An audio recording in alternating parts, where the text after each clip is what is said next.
Hancur habis. Musangki. Ni yang buat-buat macam ni. Habis rakyat susah hai. Kejiranan sebelah-sebelah jiran saya dengan kayu balak masuk dalam rumah lagi. Ini memang sahkan daripada puncak kawasan yang mereka buat ladang musangking itulah. Rising 1,801 meter above sea level, Gunung Inas in Kupang, Kedah is the second highest mountain in the Bintang range. Several villages are scattered along the northern end of the hill, including Kampung Iboi. On July 4th, 2022, a flood that originated from Gunung Inas swept through Sungai Kupang and Kampung Iboi. It killed 3 and displaced more than 600 villagers. Locals said this was the most deadly flood to have happened in the area. Kampung Iboi and its neighboring villages were hit by severe floods again in August and September. On August 5, 2022, the Ministry of Energy and Natural Resources published a report that looked into what had caused the July flood. It identified cascading geological processes, heavy rain, landslides, debris flows, floods, and mud floods as the main reasons. Activists blamed the floods on forest clearing on Gunung Inas, while local villagers pointed their fingers at the Musang King plantation up the hill. With the arrival of the year-end northeast monsoon this year, concerns of flooding in the area have re-emerged. In this video, we investigate the origins of the issue by looking at historical data and by visiting the site. This was what we saw 1 month after the 4th of July deadly flood when we visited Kampung Iboi in August. Houses still covered in mud, with sludge everywhere, and furniture destroyed a month ago remain uncollected. The devastation brought by the flood was clear. Villagers here claim that on July 4th, the water rose so rapidly that their houses were totally submerged within half an hour. Orang kata ombak dia tu kan tinggi dengan kayu-kayu balak. Memang banyak yang berhimpun dekat tepi saya punya tapak kedai saya tu, rumah kedai saya tu, dengan kejiranan sebelah-sebelah jiran saya dengan kayu balak masuk dalam rumah lagi. Saya sebagai penduduk kampung sini memang sahkan daripada puncak kawasan yang mereka buat ladang musangking itulah. Pasir-pasir daripada situ yang buat turun tu. Sekarang pasir tu dah jadi banyak, terlampau banyak. A massive volume of sand was brought down by the floods. Some excavators were busy at work. Villagers said they belong to sand miners. Sepatutnya dia orang kena fikir nak mendalamkan sungai, nak buat tambatan banjir. Itu fokus utama. Dalam masa yang sama barulah boleh jual pasir. Sekarang ni dia orang fokus jual pasir dulu. The Gunung Inas Forest Reserve is 36,979 hectares of gazetted forest reserve. Between 2012 and 2019, Kedah has changed government 4 times. All administrations had different plans to clear parts of this forest for monocrop projects. For instance, in 2013, the Department of Environment approved a 5,000-hectare timber latex clone rubber plantation project in an environmental impact assessment report. In 2016, a 30,000-hectare Musang King plantation project was approved. The forest was consistently cleared in the last 10 years under different administrations, while very little plantation work has actually taken place. Our investigation in this video focuses on the Compartment 8 forest of Gunung Inas.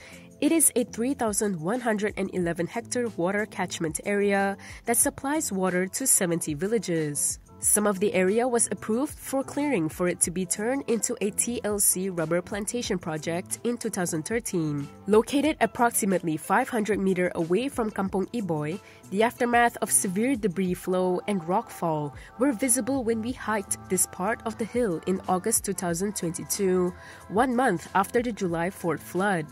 According to the flood investigation report released in August, 1,474 hectares of the 3,111-hectare Compartment 8 forest had been cleared between 2010 to 2016. Of that, 27% or 400 hectare became a rubber plantation, 3.5% or 53 hectare was turned into a durian plantation, the remaining 1,021 hectare or 69% of the area was left bare. The durian plantation was a breach of the EIA approved by the DOE, which said there was never approval granted for a durian plantation. The data from the report is consistent with what we saw on the ground. We passed through the 400-hectare rubber plantation located at the foothill before we started our hike. Footage provided by villagers and Google Earth data confirmed that some young durian saplings are found here, at a steep slope at 700 meter to 850 meter above sea level. Much of the rest of the Compartment 8 forest was left with shrubs, grass, and exposed soil, as seen in our drone footage here. The August report also said that the bare area in Compartment 8 was re-cleared in 2019. It was at the same time that news reports of floods and river sedimentation in downstream villages became frequent. Local villagers claimed that the 3 water ponds on the hilltop, dug out to irrigate the durian plantation, were the main culprits of floods in recent months. Villagers believe these ponds, located at 800 meter and 1,000 meter above sea level, broke in previous floods and caused massive debris flows downstream. Jalan, dia ada satu kolam. Berbentuk ukuran saya tak tahulah, memang tengok mata kasar pun memang besar. Boleh tangkuk air banyak. Sebenarnya bukan masyarakat yang pecah. Yang pecahnya tadahan daripada Even the PM, Ismail Sabri, had urged the state government to remove the ponds immediately. However, Professor Azizan, a senior fellow at UM's Institute of Earth and Ocean Sciences, who has been doing field studies about Gunung Inas floods in the last 3 years, believes that these ponds did not hold enough water to cause a destructive flood. I don't think so. I mean, I go on the report. The report says that the amount of water coming down during the 4th of July headwater compared to the amount of water stored by the kolam is not significant. I agree with it. If you want to talk about headwater caused by water release, dam release, let's say from Sungai Selangor dam or from Pedu, you're talking about millions of liters of water. I don't think the storage that you have for your durian king or whatever, musang king, is that amount. The headwater is natural, but the debris flow and whatnot that came down, to me, is because of the land clearing on the slope, and that causes the landslide. But landslide is not something that's caused just by that moment. Landslide is something that builds up over time. During our 8-hour hike up the Gunung Inas hill, we also found traces of rockfalls and slope slumps in various places that are not in the path of the water that would have flowed down from the ponds. Apart from that, the area of the durian plantation only makes up 3.5% of Compartment 8. It is proportionately too small to have caused massive slope slumps as seen here.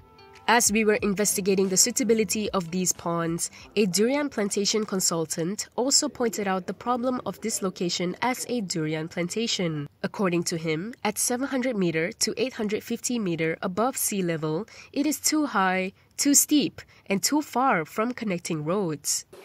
Okay, berdasarkan gambar yang ditunjukkan di sini, sebenarnya adalah tidak sesuai untuk kita tanam durian disebabkan tanah di sini terlampau tinggi.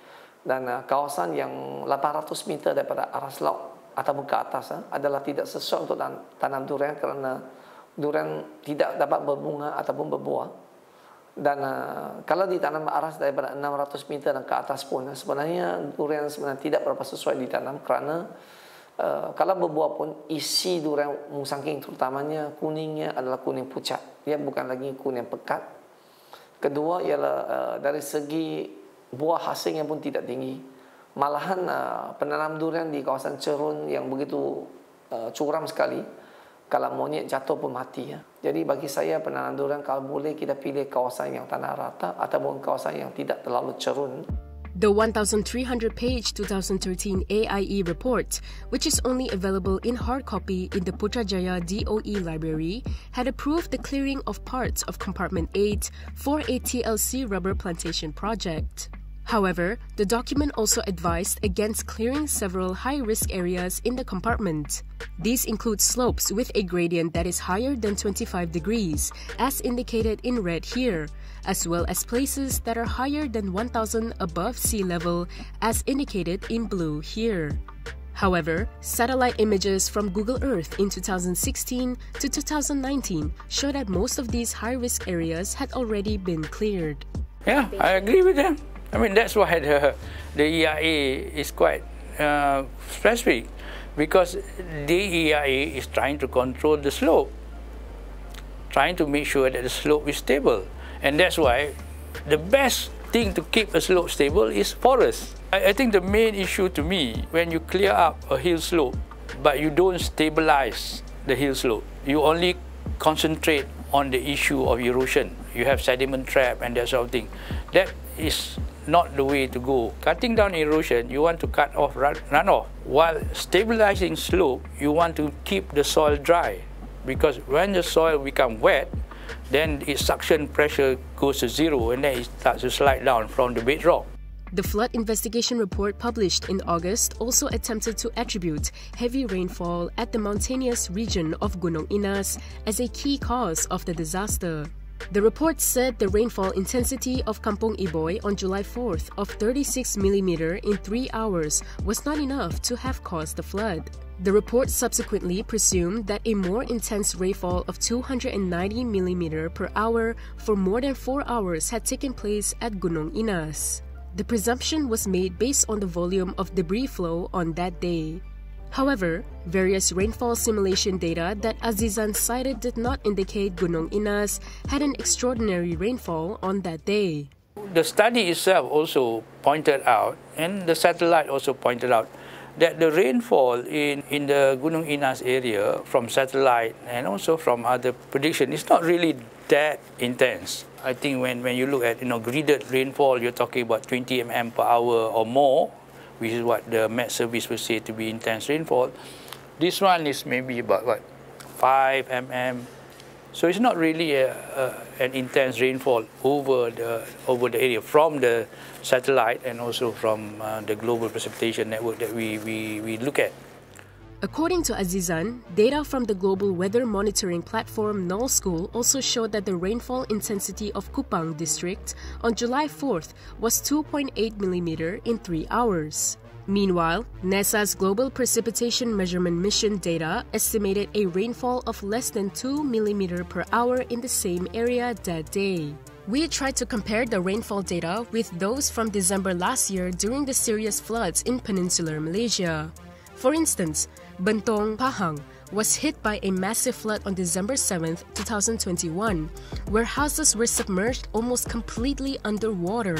It had 62.8 mm of rainfall in 3 hours on that day, 20 times more than the estimated rainfall at Kupang on July 4th. Kedah Menteri Besar Muhammad Sanusi expressed his regrets for the July 4th flood after the disaster. However, he emphasized that his government was not at fault. Kalaulah kejadian ini ada sebab daripada kerja tangan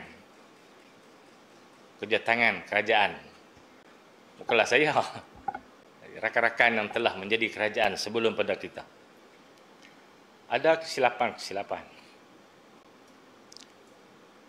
Dan saya tak nampaklah kesilapan itu disengajakan untuk mendatangkan bencana kepada kita pada masa ini. For the past 15 years, each party ruling the state government have had different plans to develop the Gunung Inas Forest Reserve area. Below is the detailed timeline. 2012, 400 hectares of land was planted with TLC rubber trees under the Ladang Rakyat project approved by the past state government. The government subsequently sought to clear up to 5,000 hectares of land to extend the rubber plantation. 2013, BN came into power. Mukris Mahathir, the new Menteri Besar, ordered state company Kedah Agro Sendirian Berhad to do terrace replanting at the cleared land. 2016, Ahmad Bashar took over to become the new MB and had approved a plan to convert 30,000 hectares of Gunung Inas land to become the largest Musang King plantation in the world. 2018, Mukris became the MB for the second time, but under the PH coalition. Logging to make way for forest plantation in Compartment 8 continued. 2020, Muhammad Sanusi took over in May 2020 as the new MB under the past government and ordered replantation work to be carried out. However, it was not completed. May 2022 until present, several floods took place in Kupang. Sanusi changed his stance and said that the government has no plan to revegetate the area, as it would become a forest again naturally in 30 years' time. It was clear that all administrations were keen to log, but not replanting the area. Most of the deforested area at Gunung Inas remains bare today.